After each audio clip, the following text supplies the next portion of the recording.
Okay, let's unpack this. You've handed us a really fascinating, and yes, let's acknowledge right up front, a deeply controversial book. Hmm.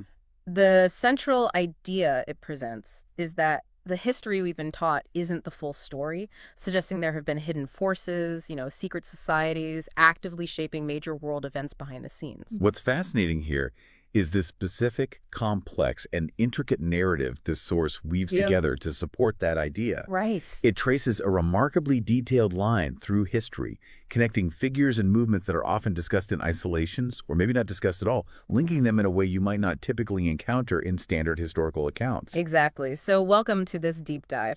We're stepping into one very particular, very complex, and frankly, provocative historical narrative. Yeah. Our source material for this entire exploration, our guide through this specific terrain, is Robert Sepper's book, 1666 Redemption Through Sin, Global Conspiracy and History. And the mission here is absolutely crucial. We are focused entirely, and I mean entirely, on extracting and understanding the information, Yeah. the core arguments, and the presented connections within this book. That's key. Our goal is to trace the author's path through historical figures, religious movements, secret societies, world events, all through the specific lens this book provides, pulling out the key details and enlist links it highlights. Absolutely. Our role is to be your impartial guides through this specific text. Hmm. It's about understanding this narrative, the claims it makes, and the alleged evidence it uses to support them. This is especially important when the book touches on sensitive, politically charged, or historically contentious topics. Right.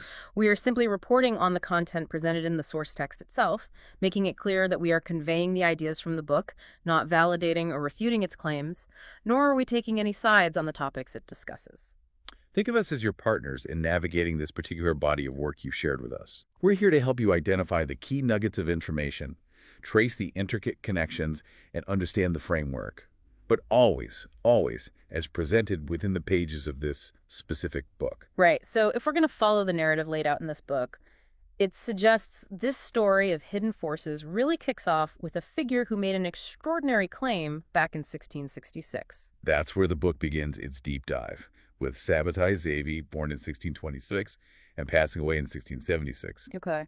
The source introduces him as a remarkably charismatic rabbi and Kabbalist who managed to gather an absolutely massive following in his time. How massive are we talking? The book states he accumulated over 1 million believers, which, according to the source, represented roughly half the entire world's Jewish population back in the 17th century. Yeah. That's an astonishing level of influence. Wow. 1 million followers in the 1660s, that scale alone is incredible. And the book says he achieved this, or part of it, by proclaiming something truly revolutionary, something that fundamentally inverted conventional religious thought. Yeah, this is the core. The idea that redemption was available not by avoiding sin, but through acts of sin. This was the core doctrine that set him apart, and the book emphasizes its incredibly radical and controversial implications. I can imagine. The source details various practices it claims the Sabbatians engaged in, stemming from this idea. It mentions abolishing traditional ritual observances, turning fasting days into occasions for feasting. Okay, kind of turning things upside down. Exactly. And, most controversially, it alleges the encouragement and practice of sexual promiscuity, adultery, incest, and collective religious orgies among his followers. Wow. That is a complete inversion of religious law. The book links Zevi's rise and this radical doctrine in part to the wider dissemination of Lurianic Kabbalah, the mystical teachings of Rabbi Isaac Luria, made more accessible at the time thanks to the printing press. Yes, the printing press played a role in spreading Luria's ideas more broadly. The source explains that a significant part of Lurianic Kabbalah's appeal was its emphasis on actively participating and bringing about the Messiah's arrival, and on repairing the world, or tikkun olam. And central to this concept, as the book presents it based on Lurianic thought, was the idea of holy sparks. Can you walk us through that concept purely as the source describes it? Certainly. According to the Lurianic interpretation discussed in the book, the process of creation involved God contracting or forming vessels to contain his infinite divine light. Okay. However, the light was apparently too intense, and these vessels shattered, scattering sparks of this divine light throughout the material world. Uh-huh. These holy sparks became trapped within matter, essentially concealing God's presence in the physical universe. The task, within Lurianic Kabbalah, was to gather and free these trapped sparks, thereby helping to repair the world and hasten redemption. How did they do that? Well, how individuals interacted with the material world was believed to potentially release these sparks. Okay, so the goal was freeing these trapped sparks. The book then introduces a Kabbalistic synthesis that allegedly influenced Zevi, blending pagan and Gnostic elements into this existing framework. That's right. And it delves into a complex idea drawn from this synthesis, which is central to the Sabbatian heresy. The notion that evil isn't meant to be destroyed in a straightforward battle, but rather return to its divine source. Return to its source. The source uses metaphors from the Zohar and Luria to illustrate this, such as include the left within the right, or uplift the fallen Starks, that are embedded within the realm of evil or imperfection. And this is where the radical redemption through sin interpretation allegedly emerges. Precisely. The source highlights that what terms heretical Kabbalists, particularly the Sabbatians, took these concepts to an extreme conclusion. They believed that acts intended to benefit God included deliberate forays into the realm of sin and transgression.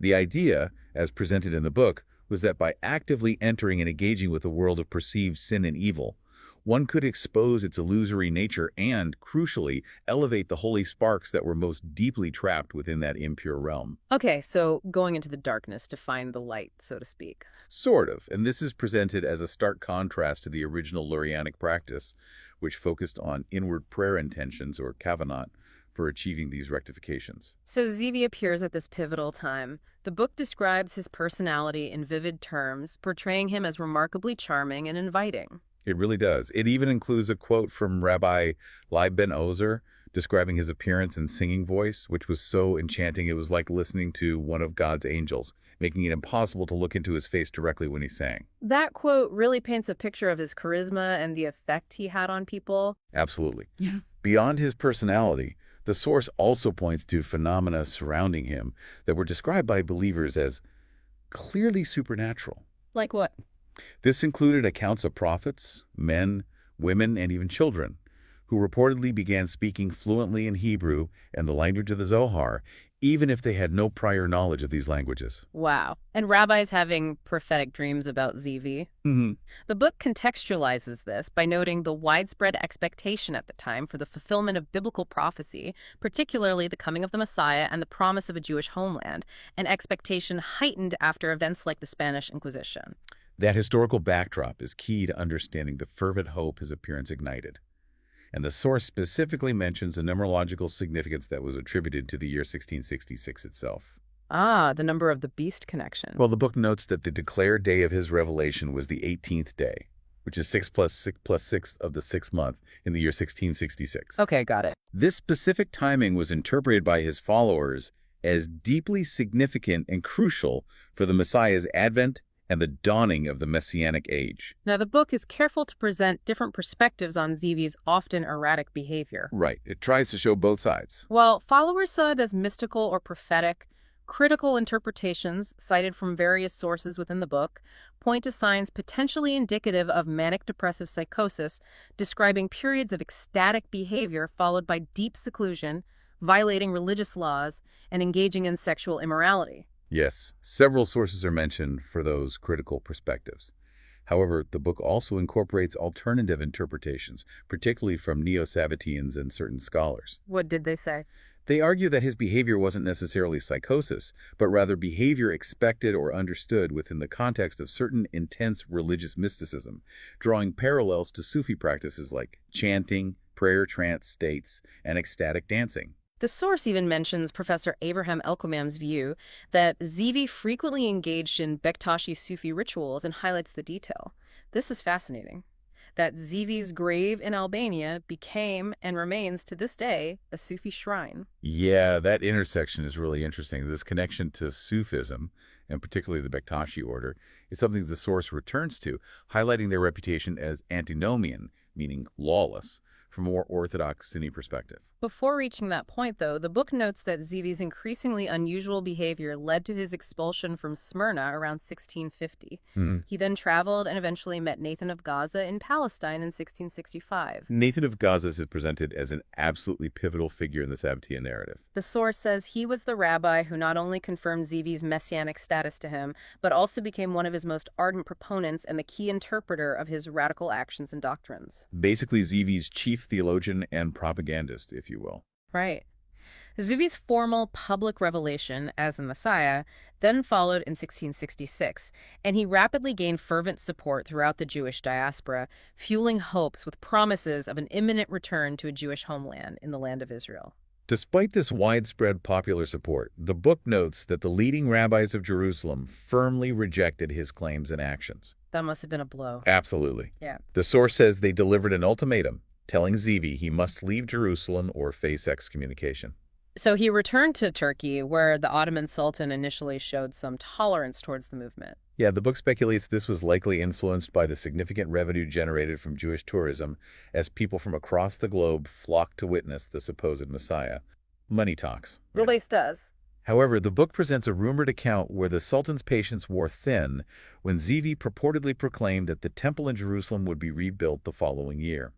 This allegedly caused offense to the Sultan. And the most commonly accepted version of events, as presented in the book, is that the Sultan eventually presented Zivi with a stark ultimatum: convert to Islam, taking the turban, or face execution, having his head taken. A tough choice. And Zivi chose conversion. The figure who had declared himself the Messiah publicly converted to Islam, adopting the name Aziz Mehmed Effendi. Unbelievable. The source notes he was even given a position as keeper of the gate and seemed to continue some level of messianic activity, apparently with the knowledge of the Islamic authorities. This public conversion, understandably, caused immense dismay and confusion among his many followers. How did they rationalize that? Well, Nathan of Gaza and other loyal followers rapidly developed a radical interpretation to explain this seemingly contradictory act. Which was? Yes, they framed it not as a betrayal or an act of cowardice, but as a necessary mystical descent. According to their interpretation, the Messiah had to deliberately descend into the kleptotic realm, often translated as the grossest reality or husks of creation, the domain of evil, in order to reclaim the last, most deeply embedded sparks of divine light trapped there. This descent was considered essential to ultimately repair the world. So another going into the darkness justification. Exactly. The source notes that modern scholars often conclude that these complex Kabbalistic concepts were employed by Zivi and his followers primarily to justify his otherwise heretical and radical behavior. This radical interpretation found particular acceptance among the Danma, a group of religious converts in Anatolia who, despite outwardly embracing Islam, secretly maintained their Jewish identity and continuation of Sabbatian mystical practices. Right, living a double life, essentially. The book also notes that this interpretation resonated with conversos and Marranos in Spain and Portugal, who had been forcibly converted to Christianity but secretly held on to their Jewish faith and Kabbalistic traditions. Similar pressures, similar solutions, maybe. The source also includes the perspective of Rebbe Yaakov Leib HaKohen, identified as the director of Danma West, who offers a defense of Zivi's conversion. What's his take? HaKohen argues it was a mystical masim zarim, a strange action, that was specifically required of the Messiah for deeper spiritual reasons, rather than being motivated by fear or cowardice. So a necessary, albeit bizarre, step in the divine plan.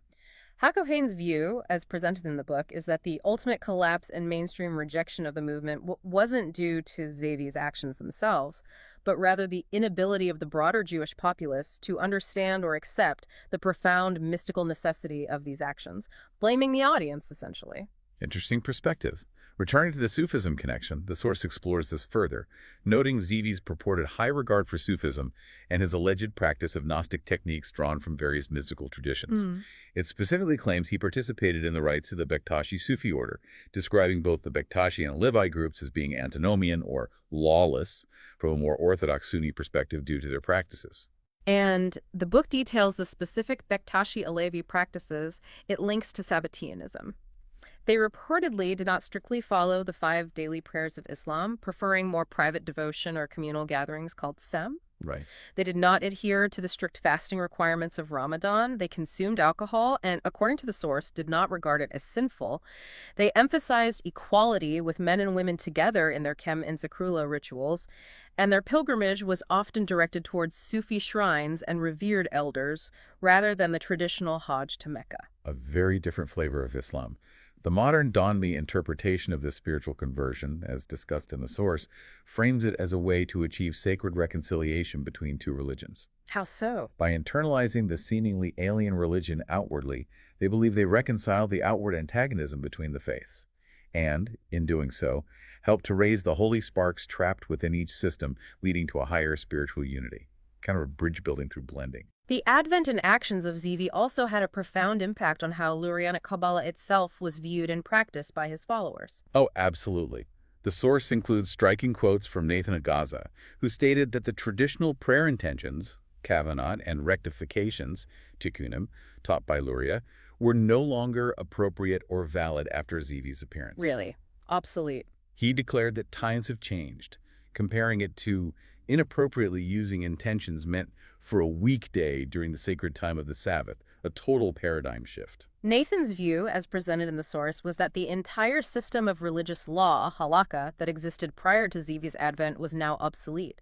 He even claimed that Luria's own mystical writings should not be read by anyone except Luria's most trusted disciple, Chaim Vital. That demonstrates the radical break Sabbatianism represented. It wasn't just a new interpretation, it was a replacement almost. And this brings us back to the central and most controversial tenet, the justification of sin. Right, the core heresy. The source details this further, explaining the Sabbatian doctrine was fundamentally about liberating those holy sparks believed to be hidden within apparent evil and transgression. Yes, and Zevi's own highly symbolic actions, like deliberately eating forbidden fats or transforming Jewish fast days into joyous feast days, were interpreted as direct applications of this doctrine. Like living proof of the new era. Exactly. The source includes a prayer attributed to Zevi himself. Blessed art thou who makes the forbidden things permissible. That's bold. To say the least. The underlying concept, as the book explains the Sabbatian belief, was that the ultimate redemption was incomplete. It couldn't be fully realized until the very last sparks, nitzotzot, trapped within the impure realm, kelopot, were somehow gathered by the Redeemer. And how did they think that worked? And crucially, the book emphasizes the Messiah, meaning Zevi himself, was believed to be constrained or required to commit these strange acts, masim zarim, including the ultimate transgression of apostasy by converting to Islam, for the successful fulfillment of his mission and the final stages of this cosmic rectification. So the sinning was mandatory for the Messiah. According to this interpretation, yes, it was part of the job description. This doctrine led to a radical shift in psychology and the importance of concealment. The source presents a key Sabbatian principle. Whoever is as he appears cannot be a true believer. The idea of hiding your true self. This created a perceived duty among followers to deliberately conceal their true faith and deny it outwardly. The source uses the metaphor of a seed needing to be covered in the earth to grow. The outward covering or denial was seen as essential for the hidden truth to germinate. Makes sense in a way. It includes a striking quote from the Sabbatian theologian Cardozo's formulation. The King Messiah had to don the garments of a Marrano and appear outwardly unrecognized, and this obliged every single Jew to metaphorically become a Marrano, hiding their true inner state. So, according to this doctrine, true spiritual acts were hidden and internal, negating the perceived falsehood of outward appearances and explicit religious law. Exactly.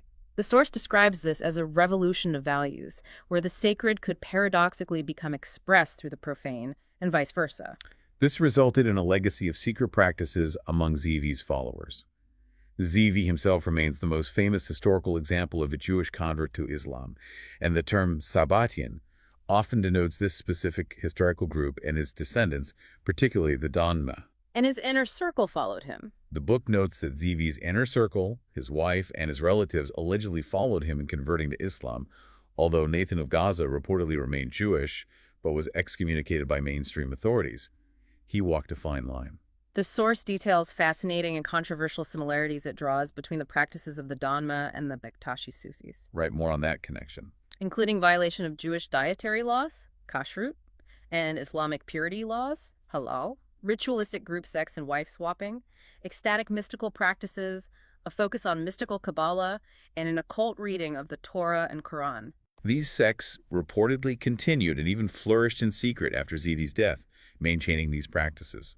The book describes the Festival of the Lamb, purportedly observed annually on the 22nd of Adar, particularly in Salonika and Izmir. What did that involve? It's described as a secret rite involving dinner, drug use, a symbolic sacrifice leading to nudity, and the extinguishing of the lights, culminating in darkness and the sexual sharing of daughters and wives. Wow. The source connects this particular rite to ancient pagan practices, specifically mentioning the cult of the Great Mother and the light extinguishers in Asia Minor, suggesting a continuity of certain transgressive religious behaviors. And it explains the underlying metaphor, again linked to Kabbalistic concepts, the idea of the grain of wheat rotting in the earth before it can sprout. Okay. In this context, the violation of Torah law paradoxically becomes its fulfillment in the Messianic age. Deeds had to become truly rotten in appearance to germinate redemption. So more justification for breaking rules. This conveyed the sectarian psychology. One must deny the explicit, outward Torah during the concealed period of redemption for it to become transformed, concealed itself, and ultimately renewed on a higher hidden level. The source then discusses the broader Sabbatian influence. It mentions the view that many Sabbatians later became followers of Hasidism, a mystical Jewish movement that did adhere to halakha, traditional Jewish law. That's an interesting claim, given the differences. Although there were disputes among rabbis accusing each other of being secret Sabbatians. Lots of finger-pointing, it seems. It includes the widely cited quote from the eminent scholar Gershom Scholem, who saw Sabbatianism as the matrix of every significant movement in Jewish life in the last 300 years.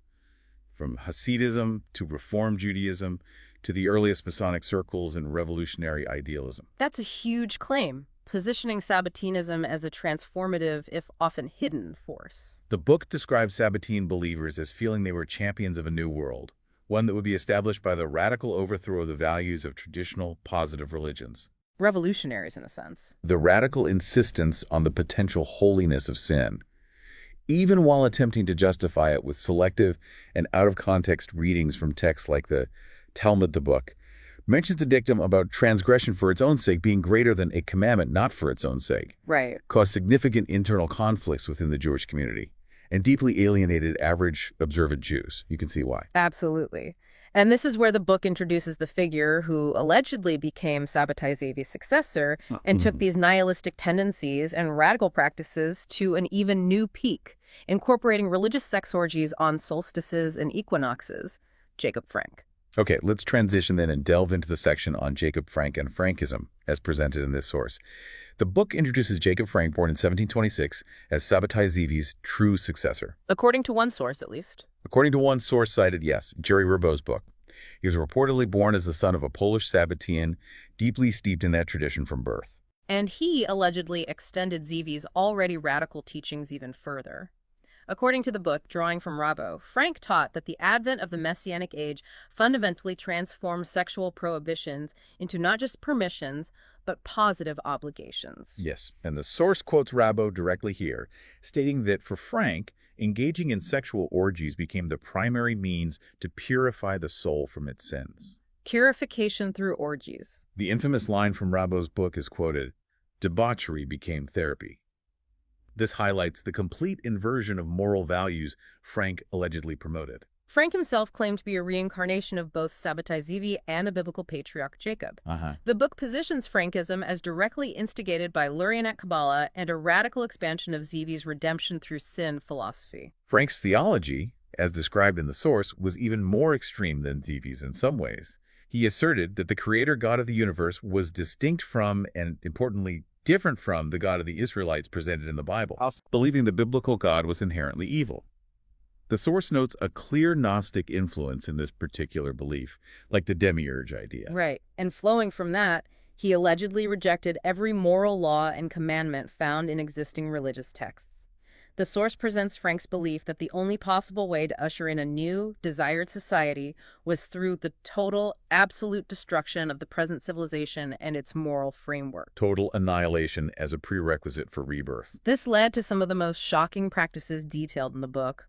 It claims that for Frank and his followers, acts such as child sacrifice, rape, incest, and even drinking blood were not only acceptable, but considered necessary rituals on the path to purification and redemption. Good heavens. Viewed as ways to fully embrace the evil of the present world in order to destroy it. Unsurprisingly, given these doctrines and practices, Jewish authorities in Poland excommunicated Frank and his followers.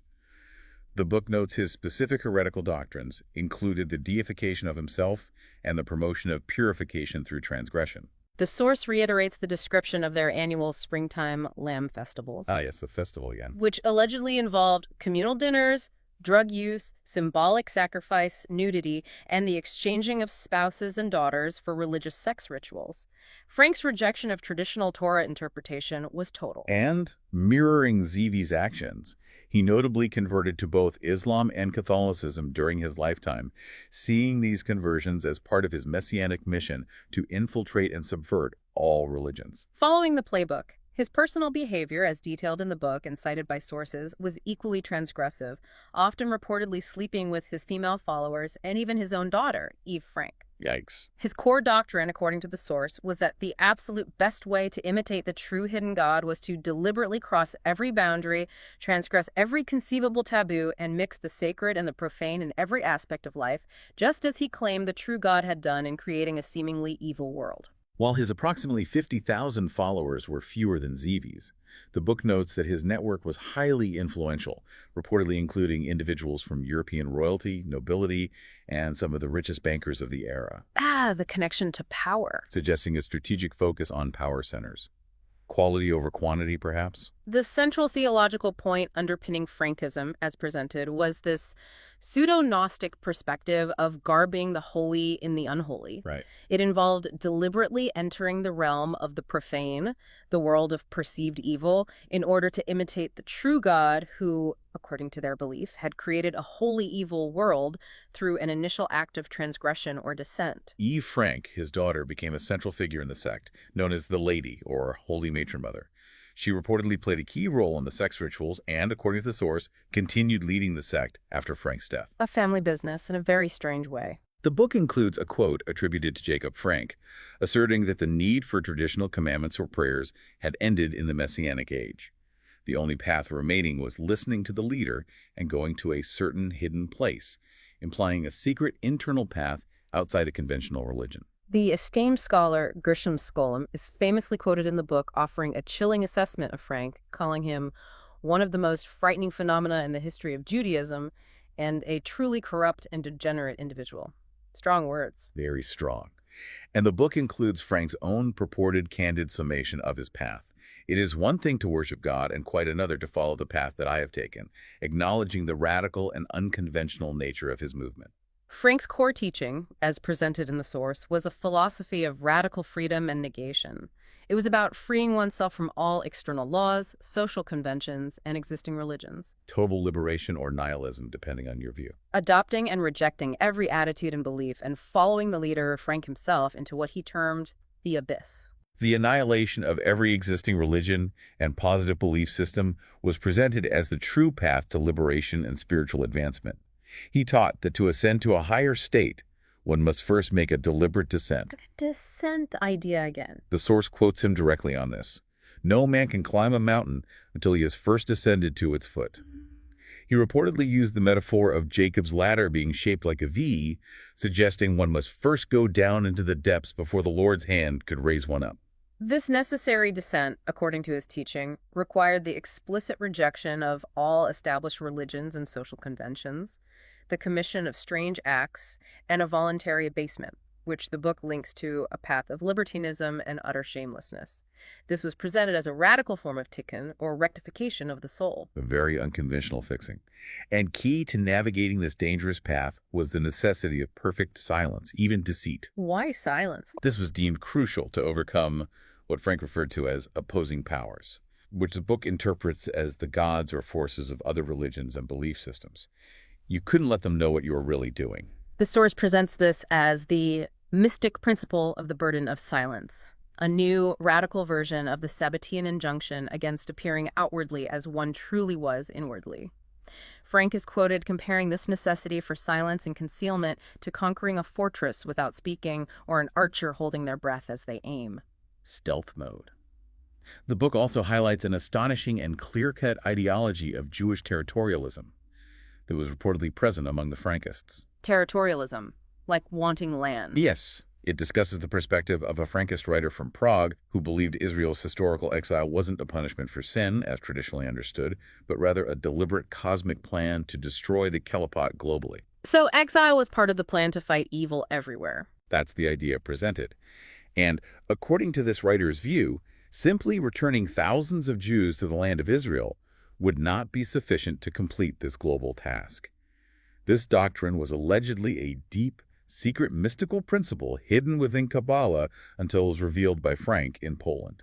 Okay, so a hidden agenda within a hidden agenda. Now, this is where the book makes a pivotal connection, linking Frank and his movement to major financial and organizational powers. Rabbi Marvin S. Antelman's work is cited to explain Frank's alleged financing in Frankfurt. Frankfurt is specifically noted in the source as being the headquarters at the time of both Jesuit Adam Weishaupt, who would go on to found the Illuminati, and the burgeoning financial empire of the Rothschild brothers. A convergence of figures. Antelman's claim, as presented, is that a significant alliance was formed in Frankfurt before Frank even arrived there.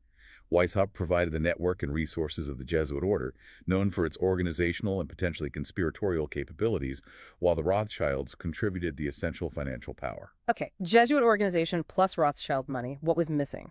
And what this powerful combination was reportedly missing, according to the source's interpretation of Antelman, was a means to effectively spread their agenda widely and deeply throughout society. The Frankists, with their existing network of followers who were already adept at concealment and operating in secret, allegedly provided this missing element, spreading their influence throughout both the Christian and Islamic worlds.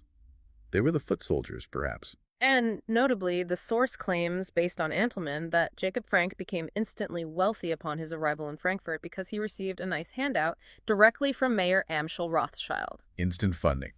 So the book weaves together the threads of Sabbatian heresy, Frankist radicalism and networks, Jesuit organization, and Rothschild finance. Which brings us directly to the formation of the Illuminati, the role of the Rothschilds, and the alleged power of secret societies, as the source text presents it. Exactly. The book pins the formal founding date of the Orden der Perfektiblesen, or the Illuminati of Bavaria, by Adam Weishaupt, to May 1st, 1776. The source notes Weishaupt's complex background. He is described as the son of a Jewish Kabbalist rabbi, educated and converted by Jesuits, who became a priest but later defected from the order. Quite a resume. And reiterates the claim that Weishaupt formed a crucial alliance with Lord Mayer Rothschild, who allegedly financed the Illuminati's ambitious agenda.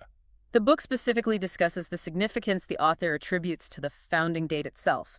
It claims Weishaupt deliberately arranged the timing using Kabbalistic numerology. The numbers again. Calculating May 1st as 5 plus 1 Calix, 1776 as 1 plus 7 plus 7 plus 6, 21, and then combining these to get 6 plus 21, 27, which is 3 by 9.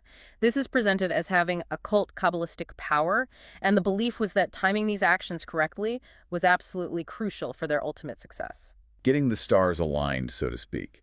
The book then lays out what it presents as the 6 long-term political goals of the Illuminati. These goals are described as foundational to their alleged long-term plan for reshaping global society. Let's list them as the source presents them. First, the abolition of all monarchies and ordered governments. Second, the abolition of private property and inheritances. Third, the abolition of patriotism and nationalism, aiming to dissolve loyalty to individual nations. Fourth, the abolition of family life and marriage. Fifth, the establishment of communal education for children, separating them from parental influence. And sixth, the ultimate abolition of all religion. Pretty comprehensive. Very comprehensive, very radical. The book connects these goals explicitly back to Frankism and also links them to Zionism.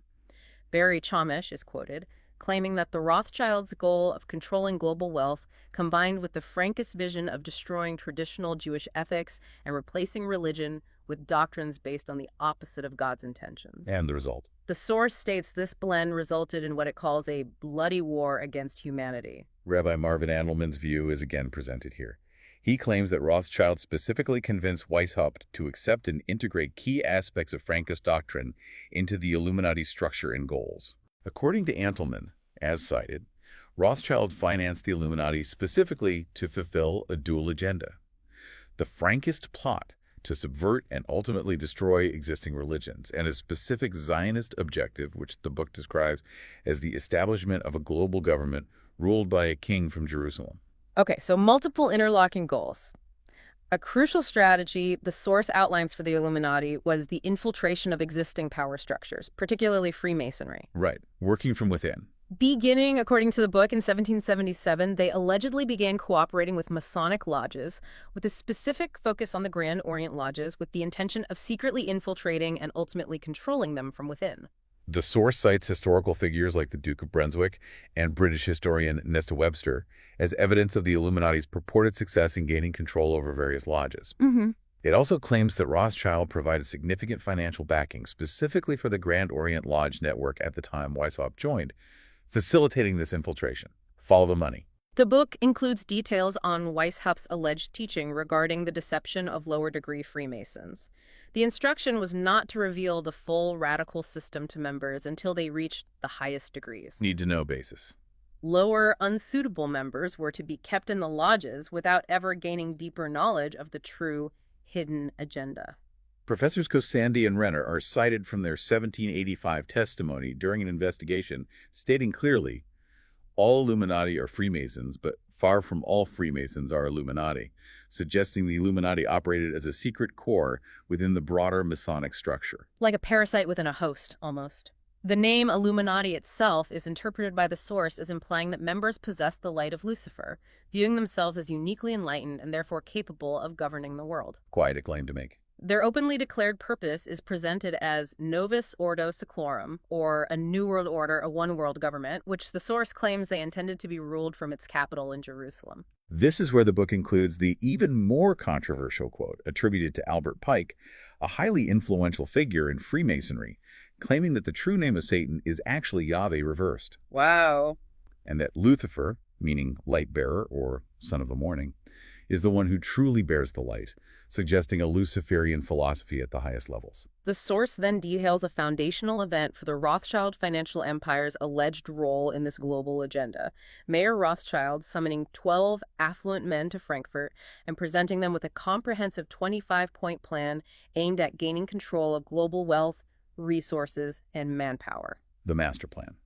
Key points of this alleged plan, as mentioned across various sources cited in the book, included strategies such as preaching liberalism as a means to subtly usurp political power by undermining traditional authority.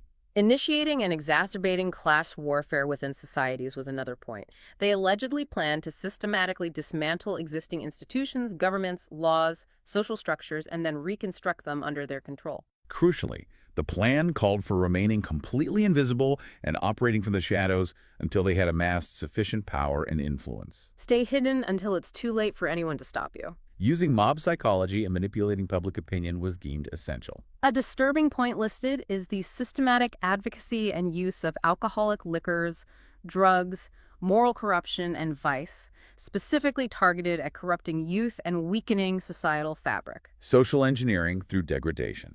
They plan to strategically use the press and media for propaganda, controlling public information to shape narratives while remaining hidden and avoiding blame for problems created. How would they do that? They would allegedly manipulate events to make the masses believe they were victims of random criminals or chaos, then step in to restore order, presenting themselves as saviors while solidifying their control. Order out of chaos. Infiltrating Freemasonry, particularly the Grand Orient lodges, and cloaking their manipulative work under the guise of philanthropy and benevolent causes was a key tactical element. Look good while doing bad. They intended to spread atheistic and materialistic ideology among the Goyim, a term the source uses meaning Gentiles or non-Jews, Right. through subtle deception, coded phrases, and catchy slogans, undermining traditional religious and moral beliefs. The ultimate goal presented was the establishment of a world government achieved through the creation of corporate monopolies and the control of global finance, eventually consolidating control over even the large fortunes of the Goyim. This would be enforced through all-out economic warfare, including high taxes and unfair competition designed to crush independent enterprise. They plan to control sufficient police forces and domestic soldiers to suppress any potential opposition. And the endgame. This entire structure would eventually be presented as the New World Order, under which a single dictator would ultimately be appointed to rule. The source also includes Fritz Springmeier's claim that directly connects Marxism to Frankism, describing Marxism as a satanic cult that was used to control Jews and non-Jews alike. It reiterates Frank's alleged teaching that the most effective way to hide and practice this form of Satanism was to outwardly convert to another religion. The book even mentions in passing the controversial claim that Sigmund Freud's psychoanalytic theories allegedly have roots or influences stemming from Frankism. Interesting tangent. Turning back to the Illuminati structure, Adam Weishaupt reportedly spent 5 years meticulously developing its system, which the source claims was deliberately based on the hierarchical structure of the Jesuit order. How was it structured? He divided the membership into 3 main classes: the novices lesser illuminated, the Freemasons, and the highest mystery class, which included the innermost circle of priests, regents, magicians, and ultimately the self-proclaimed king. The source draws a comparison to the levels within the Jesuit structure. The vow required upon entering the Illuminati is detailed, highlighting the commitment demanded. Members swore never to use their position against a fellow brother, to consider the order's best interests as their own, and to serve the order with their fortune, honor, and even their blood. Total loyalty. The vow also stated that the friends and enemies of the order automatically became their own. And the warning to ensure absolute secrecy was explicit and severe. Traitors were warned that they would be pursued relentlessly by the brothers, who would seek to expose them to public shame, contempt, and wrath. Serious consequences. The source notes that despite the radical goals at the top, few lower-level members were allegedly told the true, ultimate purpose of world domination, genuinely believing they were working towards global improvement and enlightenment. Plausible deniability built in. However, according to the book, the secret network faced a significant challenge in the form of a police crackdown between 1785 and 1787 in Bavaria. What happened? The critical event was in 1785 when Jacob Lanz, a courier carrying secret documents for the Illuminati, was reportedly struck by lightning and killed. A literal bolt from the blue. When police examined his body, they discovered papers and lists sewn into his robe that detailed the conspiracy, including explicit instructions for instigating the French Revolution. This discovery triggered further investigations. Subsequently, more incriminating documents detailing the extent of the conspiracy were seized by police at the house of Dr. Franz Xaver Zwack in 1786 and later at Baron Bassus's castle in 1787. The result of these discoveries was a ban on all secret societies in Bavaria and the issuance of an arrest order for Weishaupt. The source claims that while the Illuminatis were officially forced to disband and leave the Masonic lodges, they simply continued operating secretly as Freemasons, remaining hidden within those structures. Just went deeper underground. Meanwhile, the Rothschild family was solidifying its power. The book notes that Meyer Rothschild moved his family in with the Schiff family in 1785, an alliance the source presents as significant. And it details the guidelines laid out in Meyer Rothschild's will upon his death in 1812, which were reportedly strictly followed by his descendants for generations. What kind of rules? These rules included ensuring that only male family members could hold important positions in the business, and that only they could be involved in the family enterprise. The oldest son of the oldest son was typically designated as the head, unless the others unanimously agreed on an alternative. Nathan was appointed head in 1812. Another key guideline was the instruction for family members to intermarry, marrying first or second cousins. Why? This was intended to keep the vast family fortune concentrated within the family and maintain a united financial empire, although the source notes this rule became less important later as the family's goals refocused and they began marrying into other wealthy, influential families, keeping it all in the family. And perhaps most tellingly, the will stipulated that no public inventory of the estate should ever be conducted, no legal action taken against the estate, and no publication of the value of the inheritance. This ensured an extreme level of secrecy around their wealth and holdings. Keep it quiet. The source also asserts a significant Jewish presence in the leadership ranks of the Illuminati, citing Bernard Lazar's 1894 book, which stated that Kabbalist Jews surrounded Weishaupt from the beginning. The book claims that analysis of the confiscated Illuminati documents reveals that 17 out of 39 lesser leaders were Jewish, and that the percentage of Jewish members was even higher further up the ranks towards the core leadership. Any specific names mentioned? It names 4 specific individuals it describes as especially important Jewish members: Hartwig Wesley, Moses Mendelssohn, Daniel von Itzig, and David Friedlander. Okay. Let's shift gears and look at the symbolism the book discusses, which it claims provides hidden connections to these groups. It introduces the ubiquitous skull and crossbones symbol. While acknowledging its historical use by pirates, the source links it directly to the Skull and Bones Secret Society at Yale University. Right. It delves into the speculation surrounding the meaning of the number 322 associated with Skull and Bones, suggesting a connection to a Greek fraternal society potentially dating back to Demosthenes in 322 BC, noting that Bones records are reportedly dated Anno Domestheni. The book also includes a story from the controversial book The Holy Blood and the Holy Grail, which links the skull and crossbones symbol to the Knights Templar. How so? The story describes a Templar allegedly in love with the Lady of Heraclea. After her death, he purportedly dug up her body and found only a severed head resting on a pair of leg bones forming the symbol. A pretty gruesome origin story. Sidon is noted as a historical nest of pirates and is linked to the Templars, commerce, and the slave trade. This leads the source to discuss the Phoenicians, who originated near Sidon and were known as the sons of Canaan. It highlights their ancient seafaring travels far beyond the traditional limits of the Pillars of Hercules, their alleged links to the British Isles, and includes the controversial claim of pre-Columbian transatlantic trade, citing the disputed discovery of cocaine and tobacco traces in Egyptian mummies as potential evidence. That's a big claim. The source even speculates that the historical flat Earth propaganda might have been deliberately spread by the Phoenicians to deter competitors and protect their lucrative long-distance trade monopoly. Interesting theory. While claiming the Templars likely knew the Earth was round, as Kabbalistic texts reportedly stated it. It includes the intriguing story of the Paraiba stone inscription found in Brazil in 1872, etchings ascribed to Phoenicians and dated to the 19th year of King Hiram, around 500 BC. A translation is provided, though the source notes the debate between skeptical academic views and those of independent scholars who argue for its authenticity. Phoenician presence in North Africa and the Iberian Peninsula, as well as the existence of a temple to Hercules at Gibraltar, are mentioned as supporting points for their widespread ancient influence. And the book presents the fascinating idea that the two main pillars, Boaz and Jachin, in Solomon's temple in Jerusalem, which the source states were of Phoenician design, actually represented the Pillars of Hercules. So hidden symbol in plain sight. This is interpreted as a secret Phoenician symbol embedded at the very heart of Jerusalem, suggesting a hidden influence from the start. Returning to Skull and Bones, the Yale tomb, their lodge building, is described its architecture, the secrecy surrounding its initiation rites, and the nature of its bi-weekly meetings. The book recounts the well-known 1876 break-in by a rival group called the Order of File and Claw, who managed to get inside the tomb. Their descriptions of the lodge rooms are detailed: room 324 with black velvet hangings and room 322 with red velvet, featuring a pentagram, and pictures of founders and members purportedly linked to Germany. Dr. Kathy Burns' interpretation of the skull and crossbones symbol is presented. She argues it is not derived from the Christian cross, but rather represents an X, symbolizing the slain and risen Egyptian god Osiris. Like Hiram Abuth in Masonry.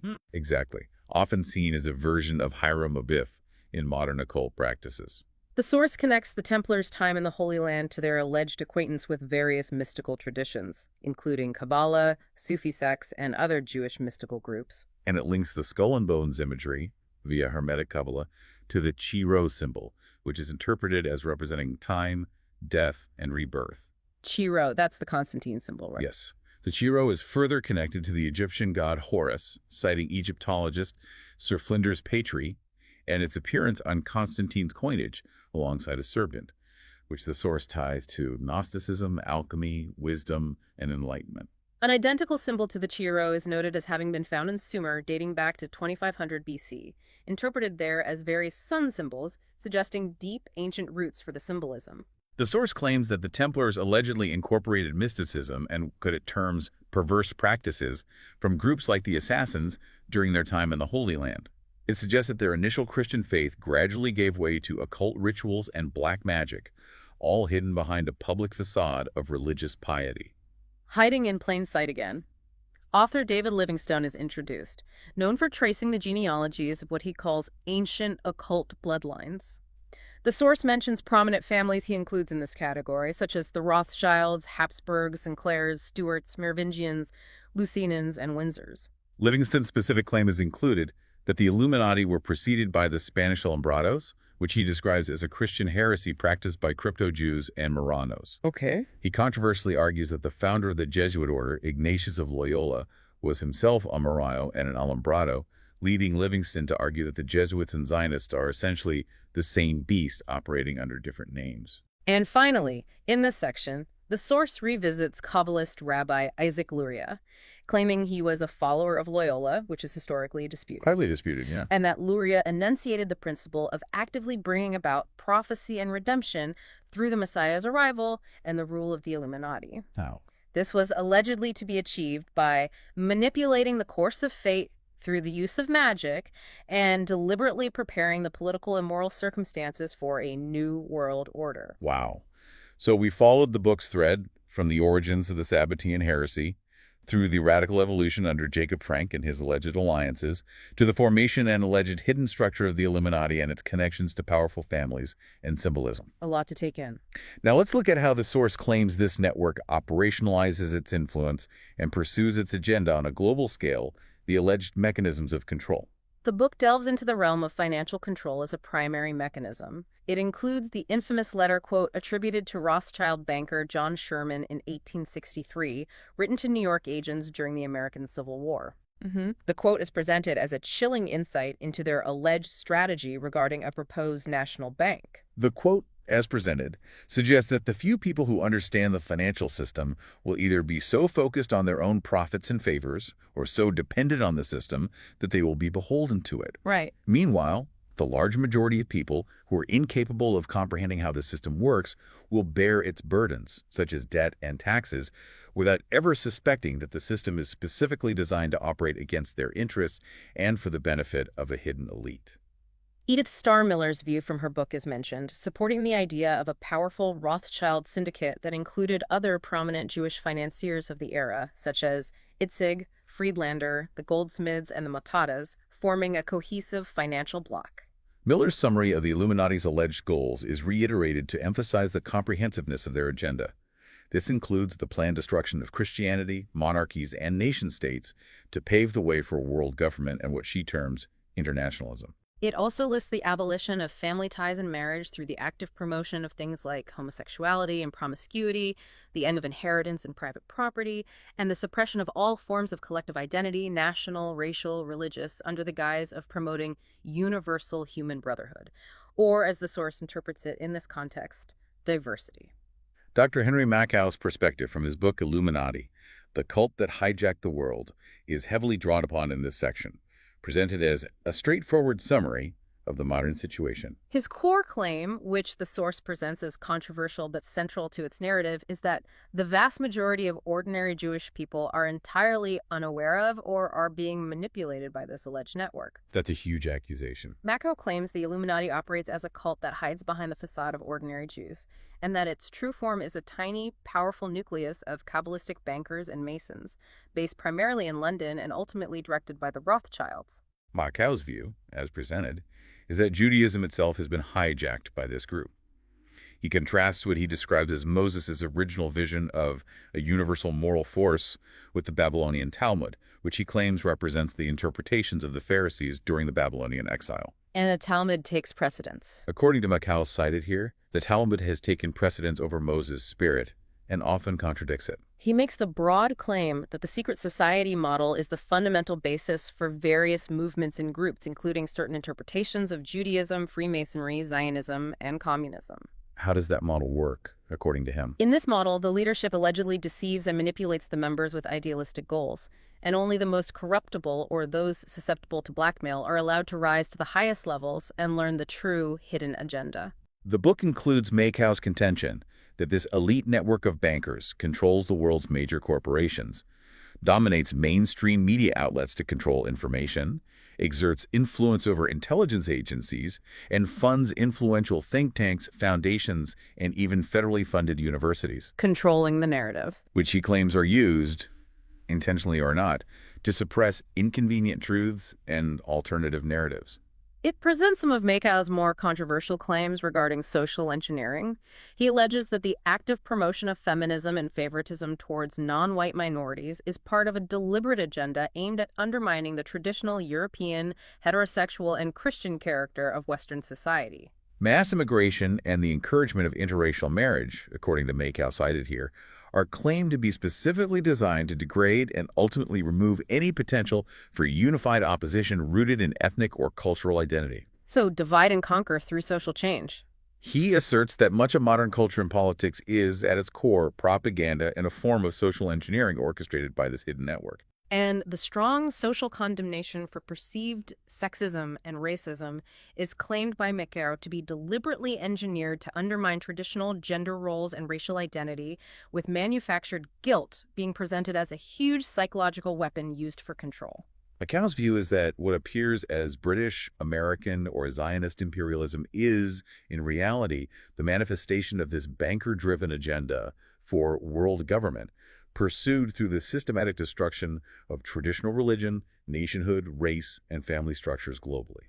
He makes the controversial point that this form of alleged imperialism doesn't actually express the interests of ordinary people in these nations, who he claims are effectively being colonized themselves by the same hidden power. Colonized from within. He also includes the Rockefeller and Morgan empires as being integrated into this central banking cartel. And the astonishing claim is made that at the highest level of this alleged global network, all major intelligence agencies, including MI6, the CIA, the Mossad, and the KGB or their equivalents, ultimately answer to the central banking cartel, not to their nominal national governments. Wow.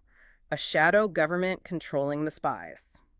The source reiterates Macau's claim that interpretations found in the Babylonian Talmud, and particularly heretical interpretations of Kabbalah, contribute significantly to historical and modern anti-Semitism by presenting doctrines that are viewed as exclusionary or hostile to non-adherents. David Bay, from Cutting Edge Ministry, is cited expressing the sentiment that Kabbalah serves as the keystone of Western occult thought and practice, forming the cornerstone for the Illumined Ones, or Masters of the Illuminati, and that this esoteric practice is inherently hostile even to non-Kabbalistic Jews. Elizabeth Dilling's quote is included, stating that any resentment or criticism directed towards such teachings is consistently portrayed and deflected by being labeled as persecution of the Jewish people as a whole.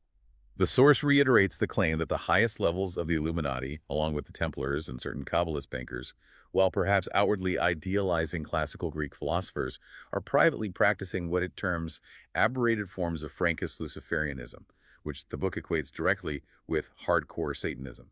Albert Pike's purported admission, quote, that Freemasons at the highest level worship Lucifer, the light bearer, or Satan, is presented again as evidence for this alleged Luciferian core. The book returns to the discussion of Kabbalistic symbolism, presenting interpretations related to achieving universal harmony through the sexual union of deities and the concept that arousal below provokes arousal above, meaning actions in the physical realm influence the spiritual. And how does that connect?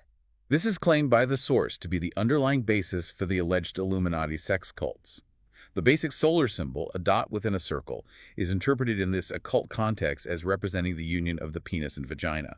The source draws a direct line between the promotion of free sex and progressive ideas in modern society and the alleged historical practices of Sabbatian sex, which it claims engaged in ritualistic wife-sharing, drug use, sex orgies, adultery, and incest for over 350 years. It makes the provocative claim that sexual abandon is a defining characteristic of communist philosophy, presenting communism as a direct outgrowth of Sabbatian Frankism. Any examples given? It offers historical examples it deems supportive, such as Jacob Frank allegedly pimping his beautiful wife to recruit followers, claims of the Communist Party using female members in a similar fashion for political purposes, and Adam Weishaupt reportedly getting his own sister-in-law pregnant. The source asserts that these illuminated secret societies perform these religious ritualistic sex rites as a core part of their hidden worship, linking these practices back to the Socratic concept of communism in ancient Greece, which allegedly involved holding wives and children in common for sexual purposes. The book claims Socrates was convicted and ultimately executed for corrupting the youth, primarily because of his advocacy for this practice. That's a very specific interpretation. Highly controversial historical interpretation. It then links the modern popularization of sex magic and occult sex rituals to figures like Aleister Crowley and his unique spelling of sex magic with a K to differentiate it.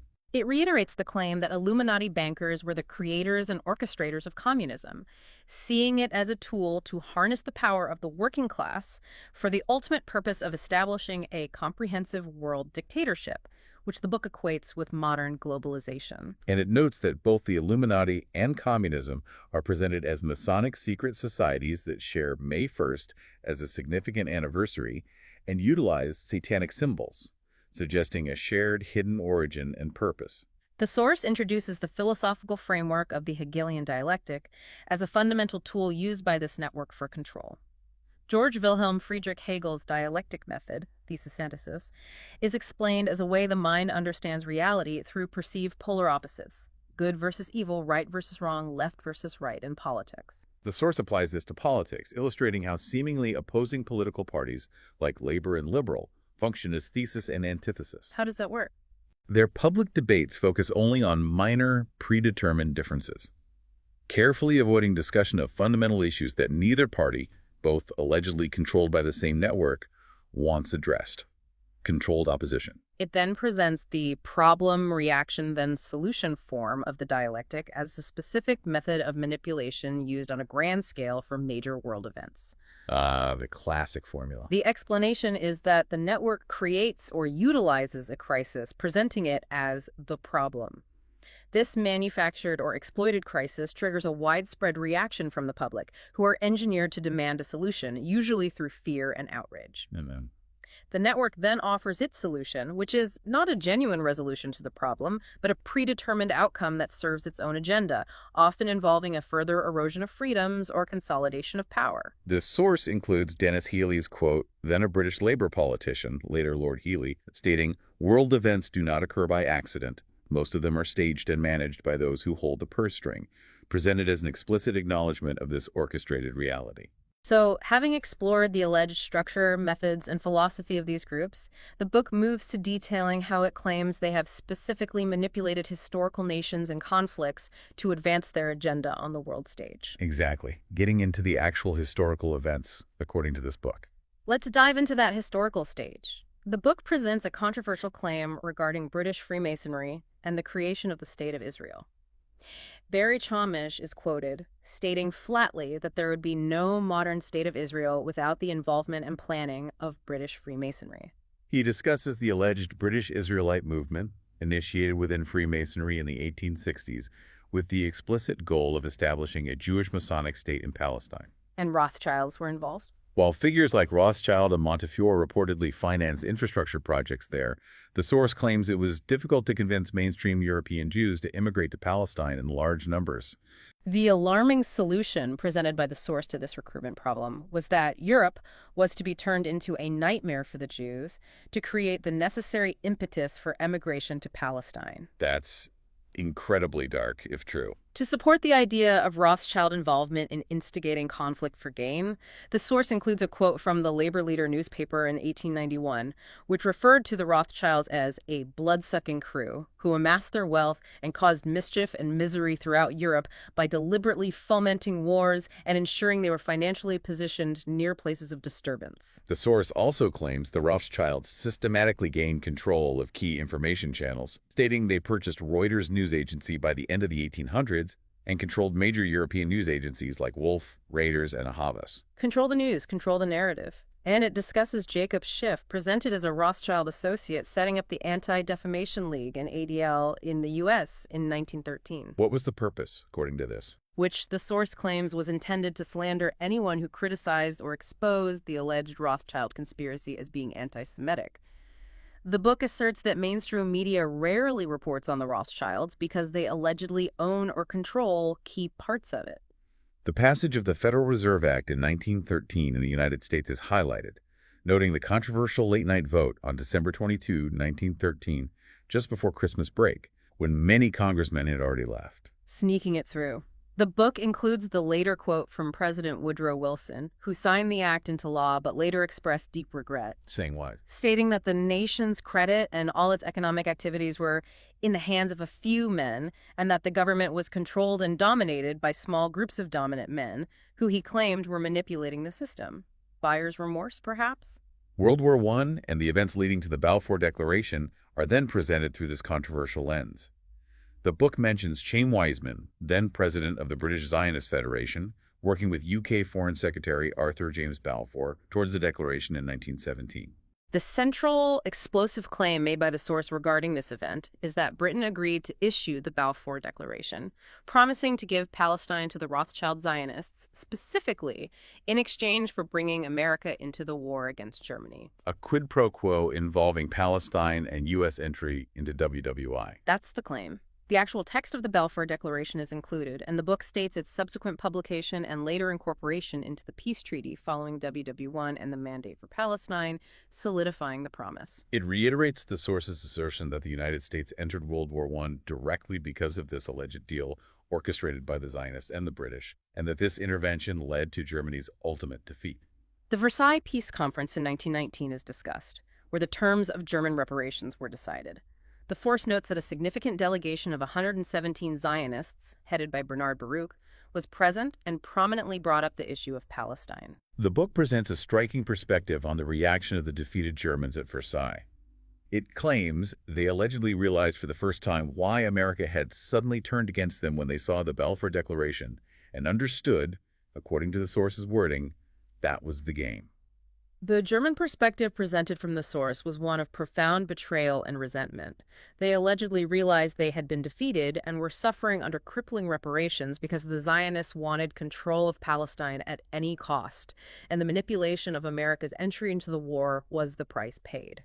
The source points out that according to its narrative, Germany was considered the friendliest country to Jews in Europe prior to WW1, having issued an emancipation edict in 1822 and providing refuge to Jews fleeing Russia after the failed communist coup attempt there in 1905.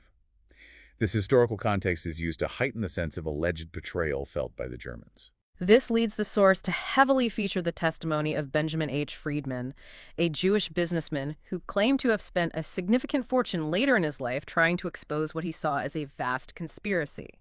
He claimed personal acquaintance with many of the key figures involved, including Baruch, Untermeyer, Wilson, the Roosevelts, and the Kennedys.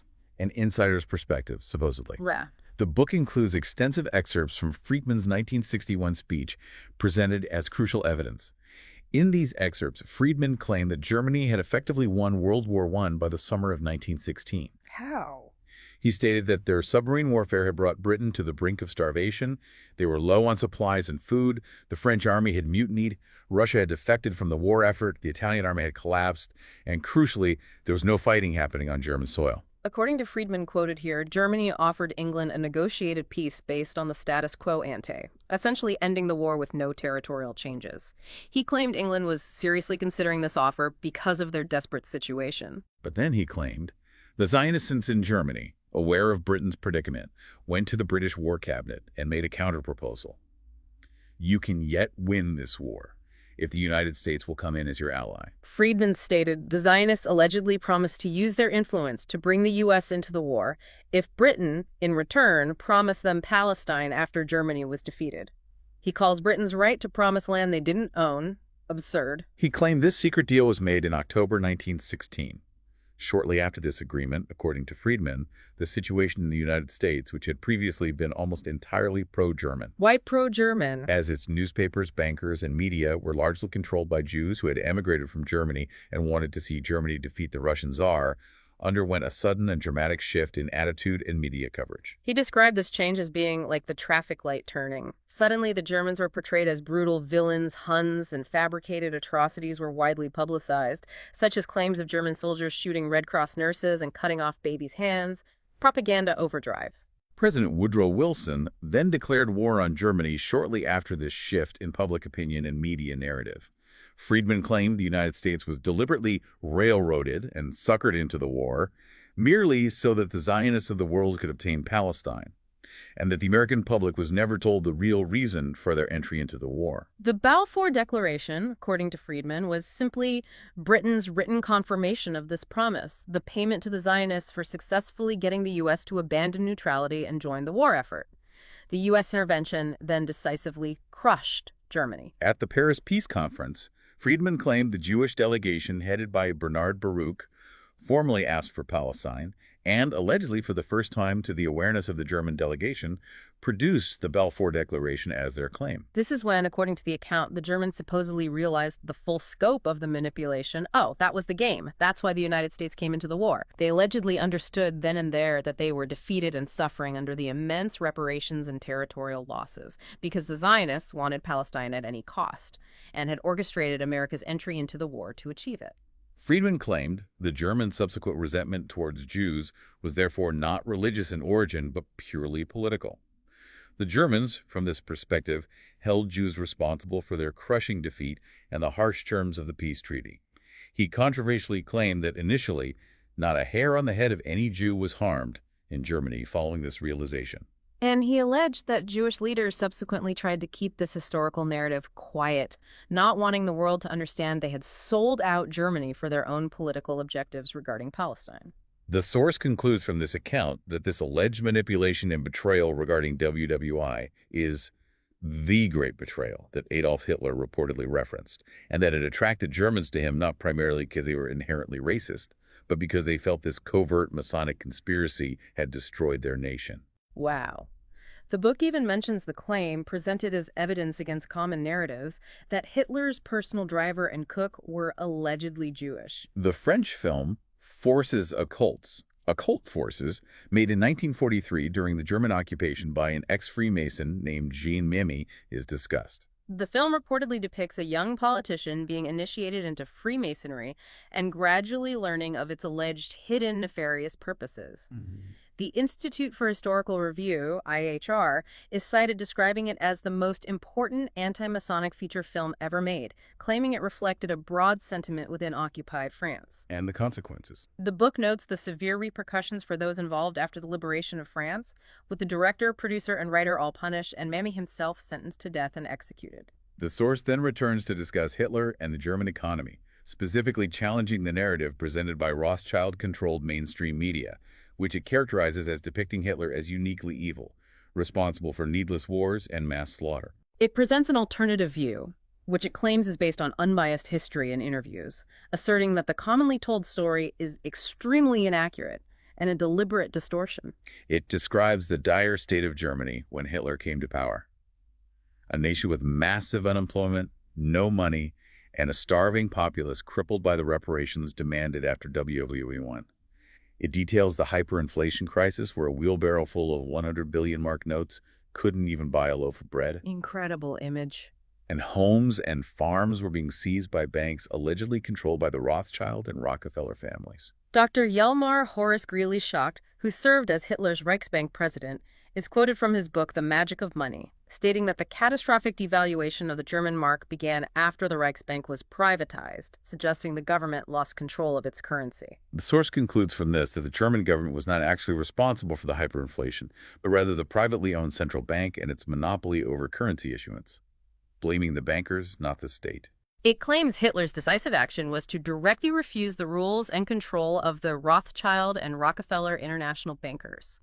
Instead, Germany issued its own debt-free Reichsmarks, currency that was uncontrollable by international finance, effectively thwarting the banking cartel's power over the nation's economy. The presented result was that Germany printed its own national currency based on its own economic output. Instead of being forced to borrow money on interest from a privately owned Rothschild bank, a situation the source compares directly to the current structure of the U.S. Federal Reserve. This policy, according to the source, allegedly lifted Germany entirely from the Depression within a few years, ushering in a decade of what it calls self-determined growth and prosperity. It details the debt-free financing of massive infrastructure projects across the country: roads, bridges, dams, canals, ports, and widespread repair of buildings, all funded by public money that owed no interest to international banksters. The source includes a quote attributed to Hitler. For every mark issued, we required the equivalent of a mark's worth of work done or goods produced. It claims unemployment was solved in just 2 years and Germany was back on its feet. The book seeks to debunk the common narrative that Germany's economic recovery was solely based on rearmament for war, citing British historian A.J.P. Taylor. Taylor is quoted stating that Germany's recovery by 1936 rested significantly on lavish expenditure on public works, particularly the Autobahnen, Highways, right. which stimulated private spending, aligning with Keynesian economic principles. And Taylor is also quoted as allegedly noting that while other European nations were preparing for war in the late 1930s, Hitler was the one man who neither expected nor planned for it, a controversial claim presented as evidence against the idea that Hitler's economic policies were solely driven by militaristic preparation. The source draws a parallel to the modern situation, presenting the idea that if America were to nationalize its currency, similar to what it claims Hitler did, it could sever ties with international bankers and alleged manipulation and operate debt-free. This idea is connected to the fate of several U.S. presidents: Abraham Lincoln, Andrew Jackson, and John F. Kennedy, all of whom the source claims issued interest-free national currency and were allegedly murdered or attacked by the same banking interests for doing so. The source also presents observations on social conditions within Nazi Germany based on accounts it cites. R. Grunberger's claim from his 1976 book, The 12-Year Reich, is included, stating that there were significant drops in rates of murder, robbery, theft, embezzlement, and petty larceny during the years of Hitler's rule. Sir Arnold Wilson, a British member of Parliament, is cited for his observations after visiting Germany during this period. He reportedly expressed being impressed by the improvement in people's outlook and health, the reduced infant mortality and disease rates, the low crime and prison population, and the apparent physical fitness of the youth. He noted the poor were better clothed, and people seemed to have cheerful faces, suggesting a psychological improvement in national morale. The philosophy behind the Nazi state, as mentioned here, was presented as ensuring all citizens shared a similar standard of living. The large public welfare program, symbolized by the slogan, "None shall starve nor freeze," and the participation of even high-ranking Nazis and wealthy citizens in collecting charity are noted as practices that allegedly generated a sense of comradeship within the population. The source then returns to the controversial term Holocaust, stating its first public mention in relation to a potential future event concerning Jews was purportedly in 1936 by Chaim Weizmann at the World Zionist Congress. Weizmann is quoted as allegedly saying, "Perhaps only 2 million Jews will survive the upcoming Holocaust, but they will be strong and good for the land of Israel. The rest will be blown into the dust pile of history." A chilling quote, if accurate. The book then presents the term's technical meaning, according to Rabbi Marvin Antelman, as a burnt offering, a sacrifice. Bruno Bettelheim's quote, calling the use of this term for mass murder a sacrilege, is included. The source then pointedly poses the questions. Whose sacrifice was it? For what purpose?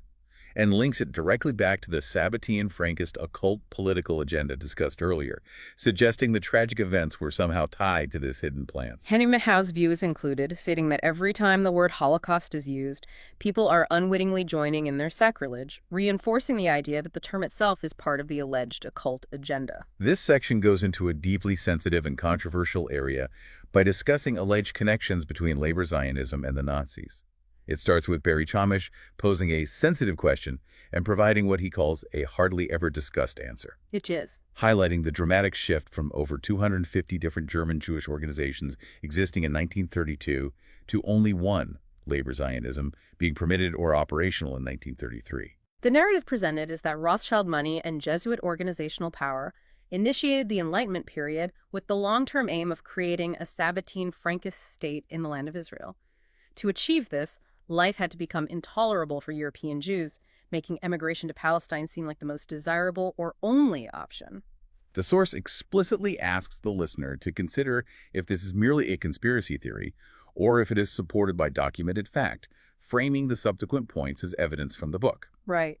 Theodor Herzl, considered the father of modern Zionism, is presented as someone who claimed the establishment of a Jewish state would cure anti-Semitism, but is also portrayed as actively promoting and intending to harness anti-Semitism to further his cause. Herzl's diary is quoted where he allegedly wrote that it was an excellent idea to call in respectable, accredited anti-Semites as liquidators of property.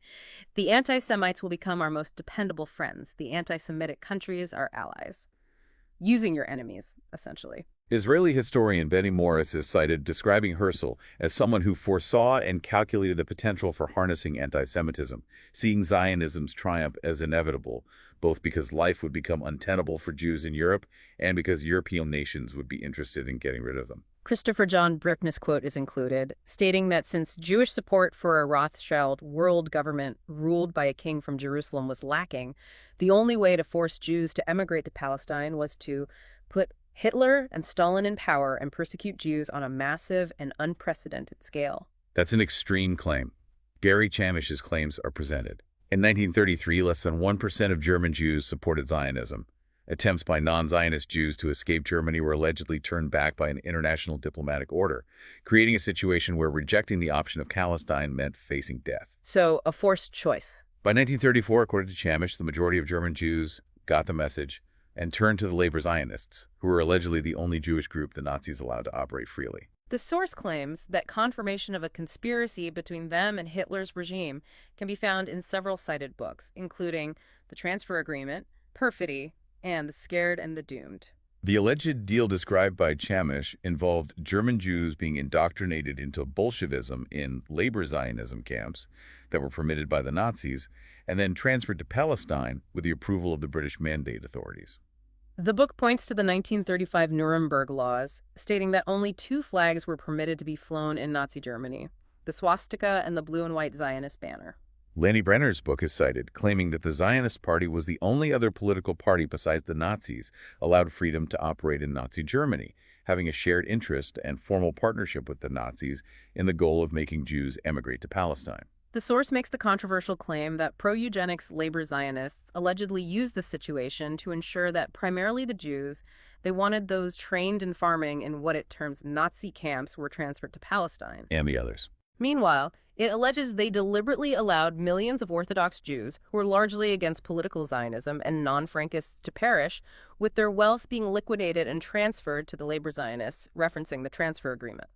A further claim is made that while non-Zionist Jews were facing extreme danger, Zionist leaders in America allegedly deliberately provoked and enraged Hitler by initiating a worldwide boycott of Nazi goods in 1933, an action presented as intentionally escalating tensions. Chaim Weizmann is quoted again, stating callously, "Every nation has its dead in its fight for its homeland. The suffering under Hitler are our dead," a quote presented as evidence of a transactional view of Jewish lives in Europe as sacrifices for the Zionist cause. Finally, Rabbi Moshe Schonfeld's accusation from his 1977 book, Holocaust Victims Accused, is included. Schonfeld, an Orthodox rabbi, is quoted as accusing the Rothschild Zionists of collaborating in the Nazi slaughter and calling them war criminals for usurping leadership roles within the Jewish community, betraying fellow Jews, and then reaping moral and political capital from their treachery. Schonfeld's powerful concluding statement is presented. The Zionist approach that Jewish blood is the anointing oil needed for the wheels of the Jewish state is not a thing of the past. It remains operable to this very day. This extraordinarily complex and challenging historical narrative, as constructed and presented within this single-source text, is then claimed to continue into the post-war era, asserting that this network remains ongoing and influential today. The source quotes Georgetown University professor Carol Quigley, who is reportedly Bill Clinton's mentor. Quigley is stated as saying, "The central banker plan is nothing less than to establish a world system, to dominate the political system of each country." This quote is presented as confirmation from an insider-connected academic. The source claims that by the end of the 1800s, the Rothschilds had already secured control over major European news agencies like Wolff, Reuters, and Havas. Furthermore, it asserts that by 1940, other prominent publications like the New York Herald Tribune, the New York Times, and others were allegedly owned and controlled by central bankers and their frontmen, citing Dr. Henry Bacow and other sources within the book. This is presented as evidence of long-standing control over information flow. James Back's claims from his book Crimes and Mercies regarding alleged post-war atrocities are discussed, challenging the conventional narrative of the Allied occupation. His confrontation with New York Times reporter Drew Middleton is detailed. Back claimed Middleton had lied in 1945 by denying reports that the U.S. was deliberately starving over 1 million German POWs. And Middleton's reaction. When confronted later, Middleton allegedly stated he didn't care if his lie was exposed, and the source claims the New York Times witnessed and actively denied this policy. Bach's estimate is included. An additional 8 to 12 million Germans were allegedly deliberately starved to death during the Allied occupation period between 1946 and 1950, after the fighting had stopped. The shocking claim is made that for Germany, the war didn't truly end in 1945, and that the nation suffered physical and psychic trauma unparalleled in history during the post-war occupation. The horrific scale of Red Army rapes is mentioned up to 2 million German women, including 100,000 in Berlin, as well as Russian women who had been in German camps. The source includes a pointed question. We live in a feminist era. Have you seen any movies about these women? Implying a deliberate suppression of this history by modern media and power structures. Clifford Chapman's statement from his work, The Rothschilds, Winston Churchill, and the Final Solution is included, asserting that through calculated infiltration, stealth, and cunning, this invisible network has come to rule us all. It reiterates the network's long history, claiming they infiltrated Masonry as early as 1717, effectively establishing it as a vehicle, and that Frank had a significant impact on the Illuminati's formation in 1776. Freemasonry is explicitly claimed to be the hidden force behind major historical events like the American, French, and Russian revolutions, the creation of international bodies like the United Nations and the State of Israel, and even behind both world wars, including the events of the Holocaust. And the Kennedys. It controversially claims this network was also behind the assassinations of the Kennedy brothers, who allegedly attempted to thwart its power. The Sabbatian and Frankists are described as the enduring cult of the all-seeing eye, a symbol the source links to the U.S. dollar bill. They are characterized as political and religious chameleons, capable of operating effectively everywhere there is power, and are presented as being both the good guys and the bad guys simultaneously, using the complex alliances and events of the WW2 era as a prime example of their alleged duality and manipulative strategy. David Livingston's claim from his book, Terrorism and the Illuminati, a 3,000-year history, is reiterated, positing that all occult movements in history ultimately originate in the Kabbalah, which he dates back to the 6th century BC Babylonian exile. He maintains his view that most of the alleged Illuminati bloodlines in European royalty are, in fact, descended from heretical or crypto-Jewish lineages. Livingston's detailed explanation is summarized. He alleges that Kabbalist bankers, through their control of key financial institutions like the Bank of England and leverage over nations like Saudi Arabia and via British and American imperialism, deliberately conspired to break up the Ottoman Empire and intentionally keep the Middle East backward and unstable for their own strategic purposes. And this shadow world government, according to Livingston, is claimed to actively use and manipulate various cults and religious extremist groups, such as Wahhabism and Salafi movements, as well as seemingly benevolent Masonic societies like the Muslim Brotherhood. To what end? Specifically to divide and destabilize the Islamic world, creating fanatical fundamentalism and terror. This is all presented as preparation for a coming, deliberately instigated war of civilizations. So there you have it. We've taken a truly extensive deep dive into Robert Saper's 1666 Redemption Through Sin, Global Conspiracy and History. It is certainly a complex, detailed, and interconnected historical narrative presented within this single source text, tracing a line from figures like Sabtai Zevi and Jacob Frank through the alleged organizational power of Adam Weishaupt and the Rothschilds. Yeah? Exploring radical concepts like redemption through sin and the descent necessary before ascent, and linking them to secret organizations like the Sabbatians, Frankists, Illuminati, Freemasonry, specific factions within Zionism, and powerful bankers.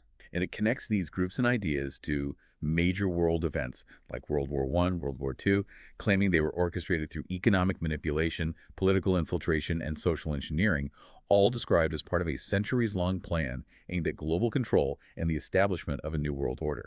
This deep dive was a thorough, focused exploration of the specific claims, interpretations, and connections made entirely within this particular book that you provided. Our purpose, as your guides, was simply to understand its narrative, trace its threads, and highlight the many points it raises, making it clear these are the author's claims. We're not endorsing, just reporting from the source. We hope this journey through this specific and challenging body of work has been insightful for you, the listener, in understanding the specific narrative it presents. Given the complex web of hidden forces, secret knowledge, and alleged manipulation of history described in this book, it certainly leaves you pondering.